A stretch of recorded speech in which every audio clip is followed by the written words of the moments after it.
makulimlim na morning mga kapiks. For today's video, punta po kami ng hospital ni Ate Ezra. So si Patpat nasa school na po. Alas 8 na mga kapiks at ayun umaambon na.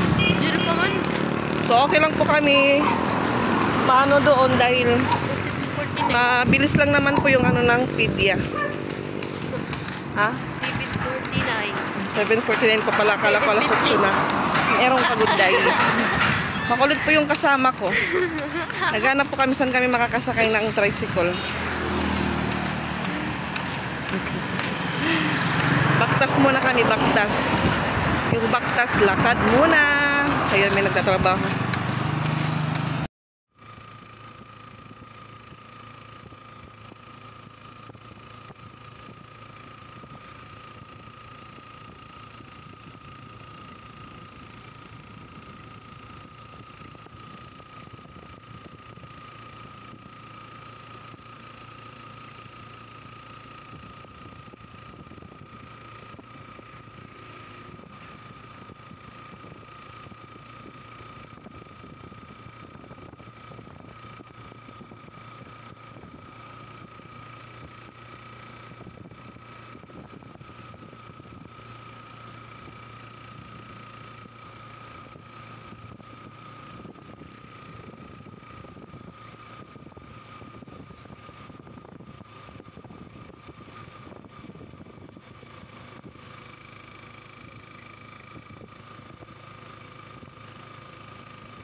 Sa hospital na po kami makaka-fix at kaunti lang po yung pasyente.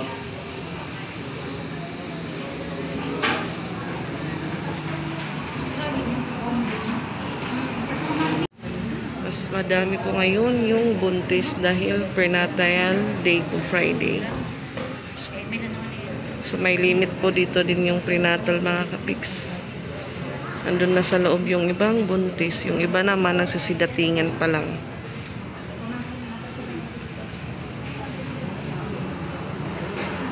Kulimlim.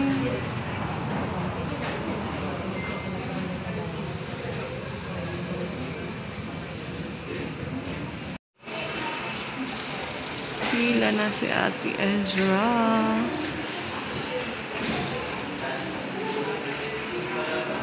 Yeah.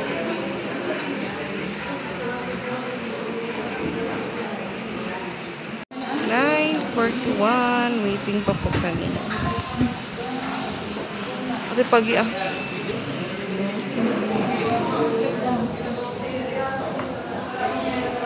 Dami na po yung pasyente.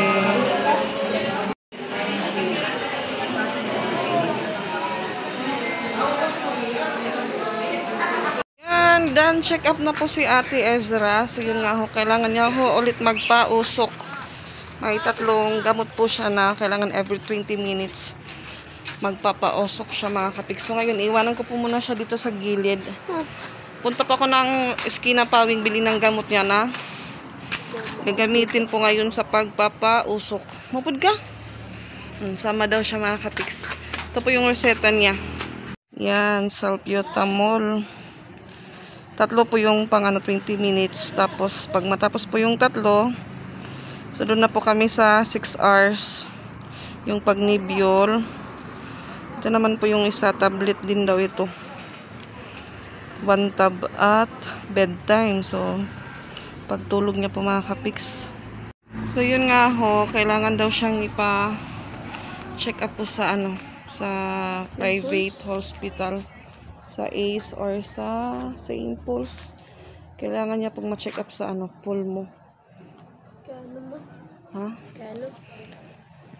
Para ma-check up ko ito. Para doon po namin malaman kung pwede daw siya gumamit ng inhaler. Tapos kung ilan po yung dosage na pwede niyang magamit kung mag-inhaler siya mga kapiks. So punta po muna ako ng rotonda ng Pawing. What is gonna bag-o? May ni Ranib. Yun mapalit kita hinkuan. Lukos. Hinhos. Ito balay. Bili pala kami ng bagong hose. Kailangan kasi ma-monitor ka. So, di pa ka na kita mauli. Kailangan ma-monitor ka every 20 minutes. Hindi mo pagpapaaso. Monitor. Ma-monitor ka, ate. Gusto niya pong kumain ng siumay. Sabi ko, mamaya na lang. Hindi pa yan naaalis pagbalik natin. Tapusin muna namin yung pag-ano sa kanya. Pagpausok. Tarit din ah.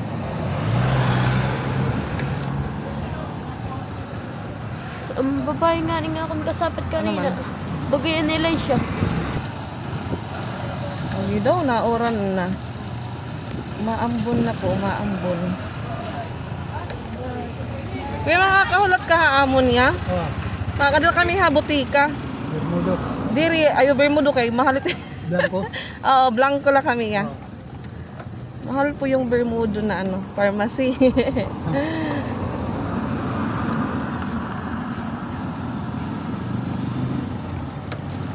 Yung oras ay yan, 11:07. Agoy, patanda yung makaon yan na. Hindi pala nakapagbaon si Patpat dahil hindi pa ako nagsaing ng bagong kanin kanina. Marami po kaming bahaw.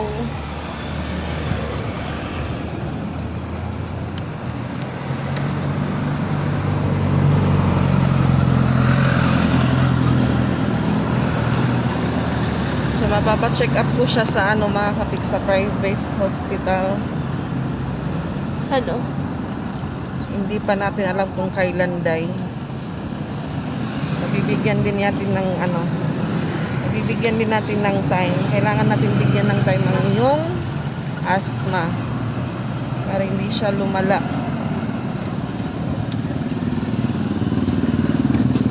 Yan. Maraming nakaparadang multi-cap. Alas 8 po kami pumunta doon. Alas 11 na po. Ilang rin po yung check-up. Matagal po pag maraming bata. Tapos may nasabay pa po 3 siyam na atleta. Mga atlet nagpa-check up din. Kano? Ha? May da siguro ni Ramulay. Gano'n mo na pa-check up? Eh parang marami natira kuan kung pwede ba hira condition ba't ira lawas kung pwede ra igmulay or yan, dyan po kami sa Farmacia Blanco.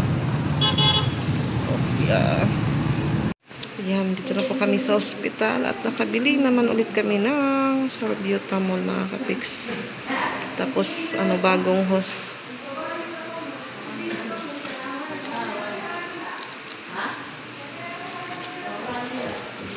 Tablet naman po, tablet.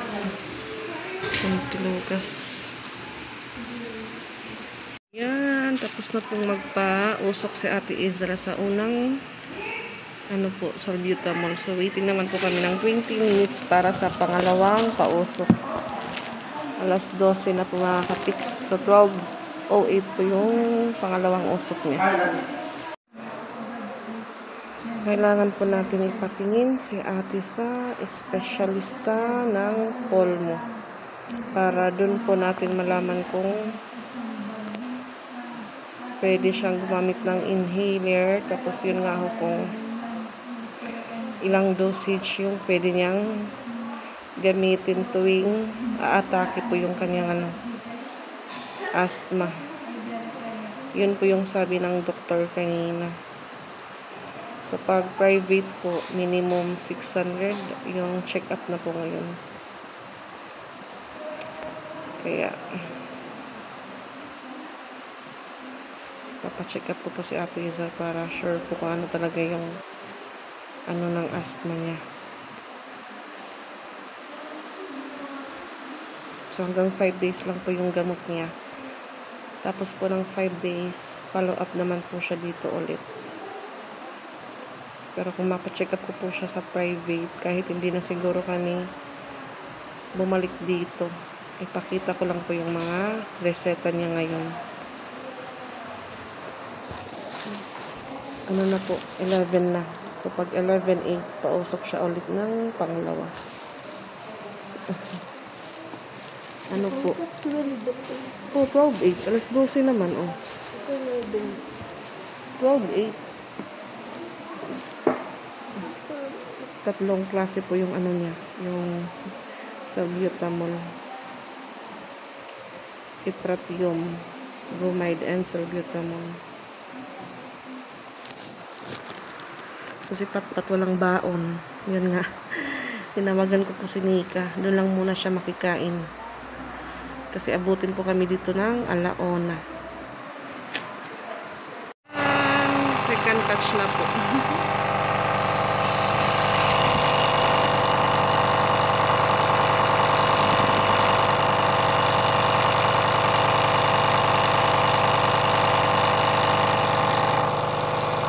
Bili ka ng sapa.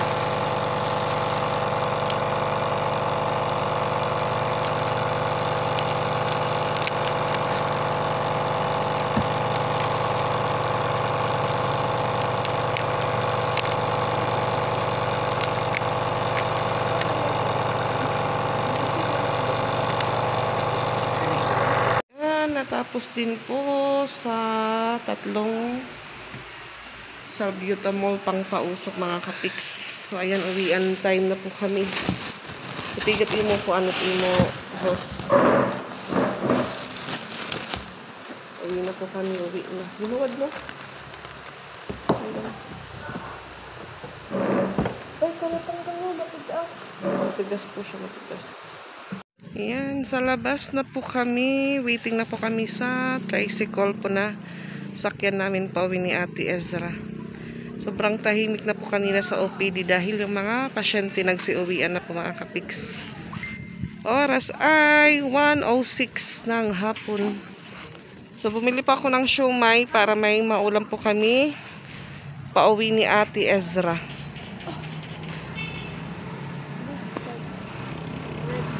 Nakarating na po kami sa bahay at tara po mga kapiks, lunch po tayo. Kain guys. So, yung aming mga unan nasa baba dahil yun nga dito po kami natutulog sa baba. So, yung ulam po namin, siomai, tapos yung natirang corned beef and embutido kaninang umaga. Hindi po naubos yung ulam ng mga bata. May CCTV po tayo pero di po yan gumagana. Ano lang po yan, design mga kapiks. So, bali ano po, pork, tsaka beef yung flavor po ng siomai. Hagad beef. Ha? Ang butang beef. Yan po yung embutido. Ngayon ko lang po ito kaysa masayang. Matigas po siya dahil nilagay po sa ref. Hindi ko lang po siya iniinit para maulam agad. Kamay lang po ako para mabilis yung pagkain natin. So sabi ko sa kanya, tapos kumain matulog ka.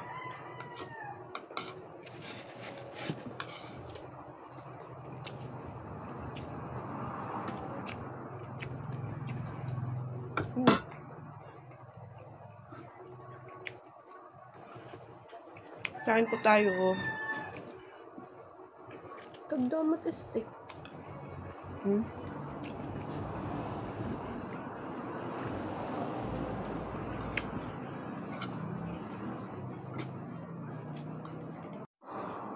Masakit. Ano flavor ate?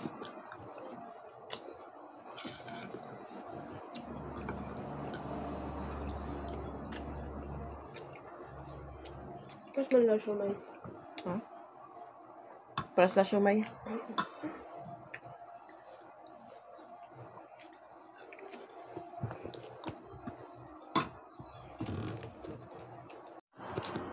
Yan na mga kapiks. Bibili pa ako ng clip fan para madala ni Ate Ezra sa school.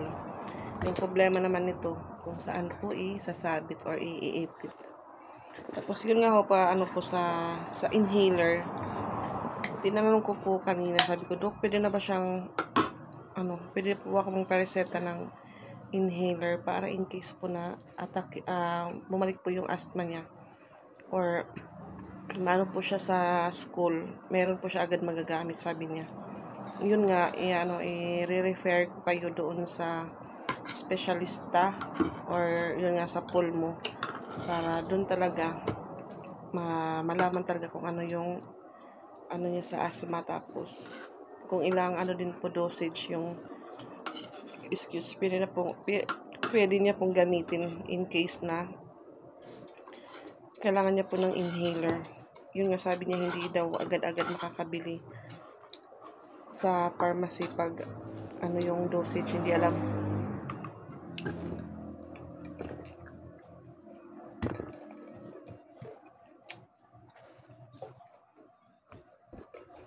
Diba mga babae nga ni nga nakasando yan yellow.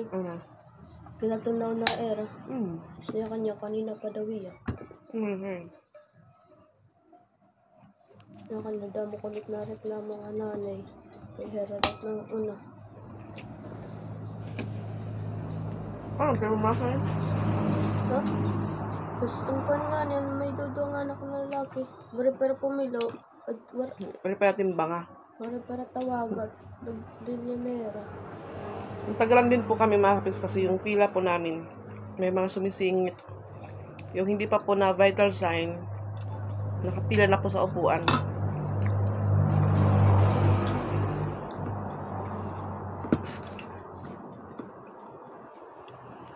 Yung mga bagong upo, dumidel siya agad sa upuan na kahit hindi pa po tinawag yung mga anak nila.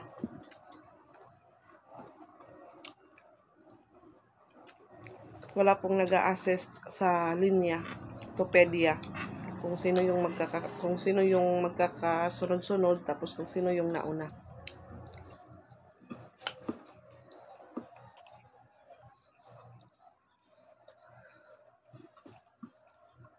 Meron kanina, 2 yung anak.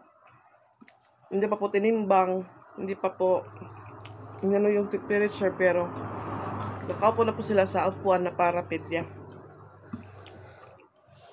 So walang nagawa yung ibang nanay kasi nakapila na daw sila. Yung samantala pag ganun po, pag huli ka dumating.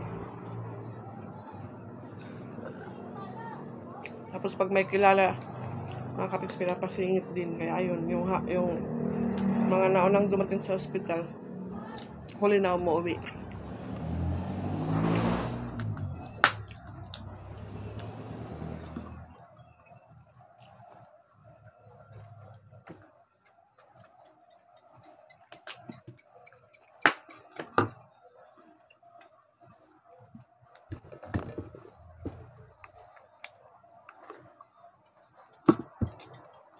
So, doon na po kami sa doktor. Tinanong siya, ano yung dahilan bakit nag-trigger yung asthma mo? Yung sagot po ni Ate Ezra, tawa lang daw siya sa school. Yung timing siguro sabay yung init. Ako naman, tumawa din po ako. Ano? Tumawa ka lang na agad na asthma ka. Sabi ng doktor. Pwede din po yun sa kakasobrang tawa daw. Doon na daw nahirapan huminga hanggang yun nga, inasma na po. Hanggang ngayon po, tumatawa pa din siya. Tignan niyo po. Oh. Tawa lang po siya mga kapiks. Kaya sabi ko sa kanya, wag kang tumawa ng tumawa, wag kang gumaya sa akin na talagang nakatawa. Iiyak na lang ako. Okay to.